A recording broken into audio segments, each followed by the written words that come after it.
We have 427 operating economic zones nationwide.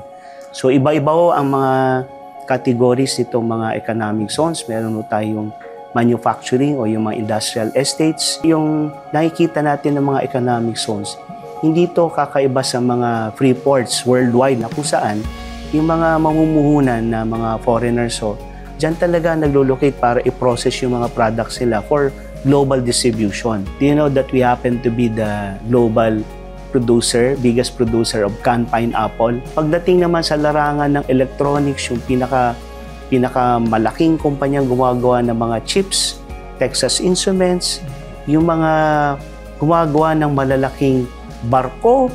Number 3 na ho tayo dahil gawa ng Chunichi, Japanese shipbuilder, gumagawa ng mga bulk carrier. 60% of the total country's exports, annual exports come from our locators alone under PEZA.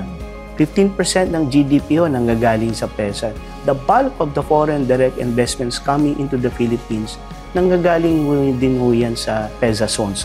Nakalinya po ito doon sa plano ni Presidente. Ang bid ni Presidente is to graduate to upper middle income economy so we can contribute a lot.